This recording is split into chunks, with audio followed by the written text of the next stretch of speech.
All right, people, what is going on? Good afternoon. You know what time it is. You know what it's all about. Seahawks played a game today.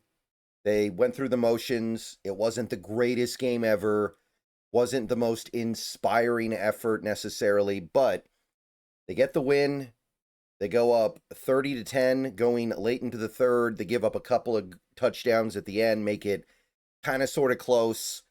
I don't know about you guys, but I was never worried we were actually going to lose that game. I was never really worried that the scores they had at the end were really all that meaningful. So I was chilling. You always would prefer to blow a team out if you have the opportunity to, but hey, 30-24 gets it done. And we're moving on to the Vikings. And I know that a lot of people are going to be eager to do that because there was not a lot of gas behind this game, but let's talk about it for a little bit anyway. All right, guys, let's take a minute so I can tell you about Sleeper, a one-stop shop for all your sports needs. You can celebrate and chat on sports games in real time with other users. You can get the fastest scores, blazing fast sports news and sports alerts right at your fingertips. And of course, you can use Sleeper to play in fantasy leagues and win real money on picks contests. This is the way sports were meant to be enjoyed together. So download Sleeper today. Use promo code SBN to get up to a $100 match on your first deposit. And you can pair that with another promo they have right now where you can get a $20 entry free with no deposit required. So get both of those things going. Terms and conditions apply. See Sleeper's terms of use for details. Currently operational in over 25 states and growing. So check out Sleeper today, get to it, and go have some fun with sports this year. All right, so what are we going to say about this one, really? Offensively, it, again, sloppiness, right? There were a lot of penalties. We had 3, maybe 4 false starts. Cross, Lucas, Zabel. Offensive line in general, I don't think had a very good game. Credit to Darnold and Kubiak for getting the ball out fast enough to where he only got sacked once. But I thought Zabel, who I didn't even expect him to play, he went out there, and to his credit, he did make it through the game, but I don't think he looked that good. Bradford is Bradford, and Oluwatimi, it's going to be hit or miss with him. So offensive line, not their best day. Darnold, not his best day either. I thought he played okay. He did hit some big throws, but the accuracy was not pinpoint the way that it has been for a good chunk of this season. He missed some throws that I expect him to make. Just some little issues, nothing huge. He didn't turn it over, which is nice. Although, if we're being straight honest, he did put the ball in harm's way a few times. He did get lucky once or twice, maybe even 3 times. So there is a little bit of that gunslinger stuff going on here. And again, I am not the kind of person who freaks out about turnovers. I'm not somebody that wants my team to never turn the ball over and feels like that's the most important thing. But it is getting frustrating because this offense is built to make life easy for the quarterback, and it feels like he's right now going through a little bit of a phase where he's not making it that easy. He doesn't make it look that easy. So all I can say is that you put up 30 points in a game, I'm going to live with a lot of garbage, but sure would like to see the garbage get cleaned up a little bit. And ultimately, this game came down to JSN being the best receiver in football and Walker finding his stride. So JSN, monster game, maybe his best game of the year in terms of production. 2 touchdowns, 2 big plays, a lot of little stuff as well, very efficient.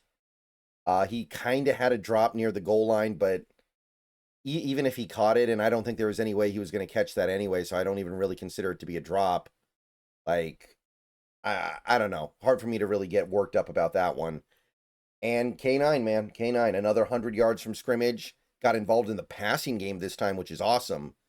That stuff is really, really going to hit nicely if we can get a little bit of a screen game going to these backs. If we can start getting some stuff happening, throwing to guys out of the backfield. Great. And overall, we did run the ball fairly well, especially when we wanted to grind them down in the third quarter there. we unveiled a little bit of an explosive rushing attack. Charbonnet, really good.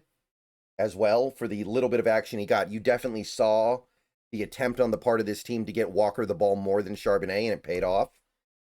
He was more effective, more explosive, and everybody's doing their job there. Shaheed, I know it's getting frustrating with Shaheed. He hasn't really made big contributions to this offense yet.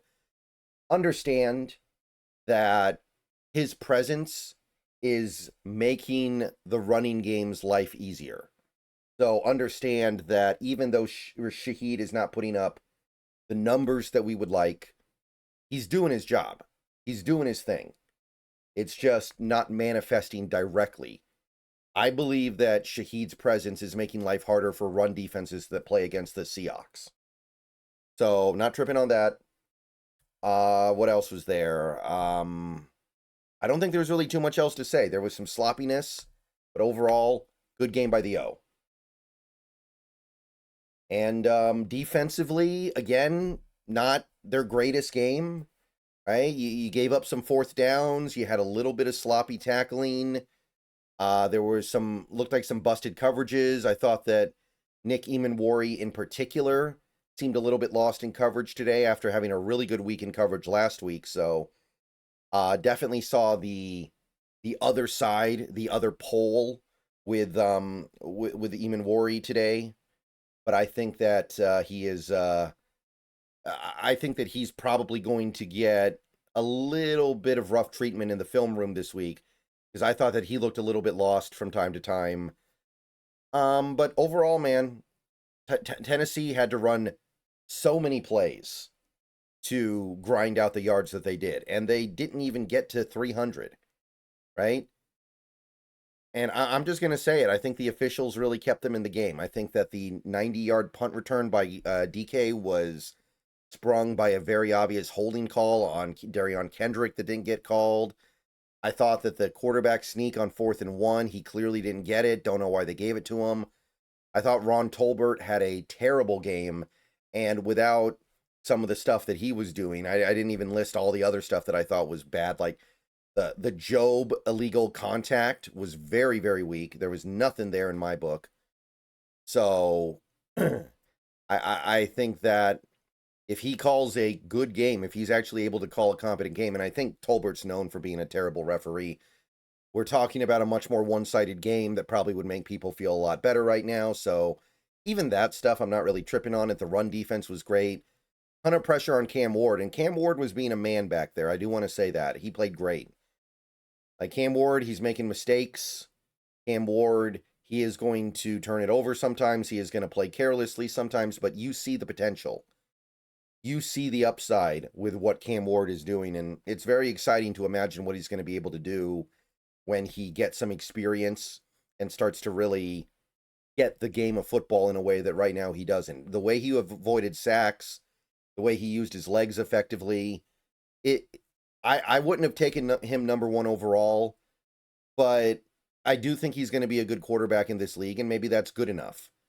Maybe being a good quarterback in this league justifies going number 1, even if you're not the best player in your class.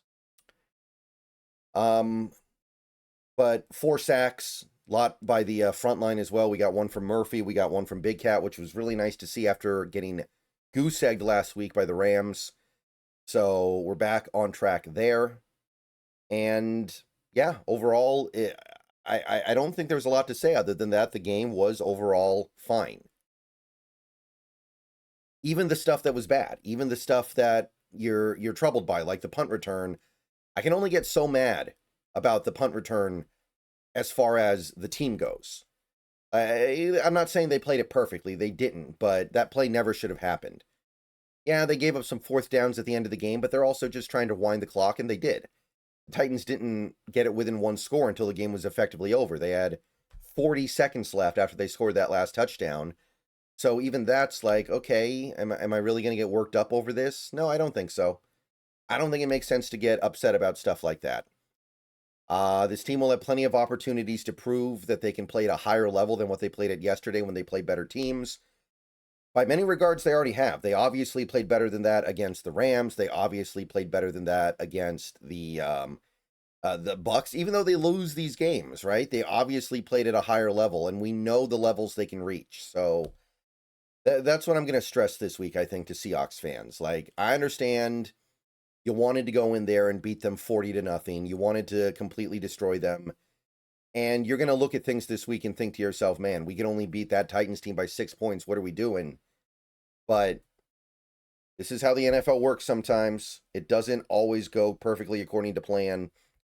And you don't want to show everything that you've got in your playbook in a game like this anyway. You want to keep it somewhat simple, maybe whip out some stuff here and there as you need to make sure that you get the win.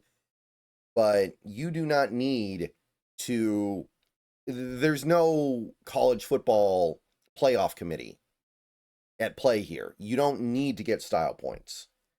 And overall, I thought the team did what they needed to do. Again, it's 30-10 late in the third. They put up some points late. Not tripping on it.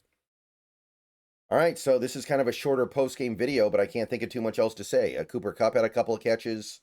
AJ Barner caught some checkdowns. But the offense felt like they never had the ball because they would either score quickly, turn it over quickly, punt quickly. And then the defense, while they were good, did allow some really long Tennessee drives, especially late. So it felt like we just never had the ball. And that's kind of the modus operandi for the offense this year. They don't have the ball that much. They don't run a lot of plays, but they still are very good. Okay. So, shorter video, but sometimes you're playing a team like the Titans and you don't even really know what to say. Big game next week. Well, not the big game, but definitely an important game in the NFC. You knock off Minnesota, they're done for.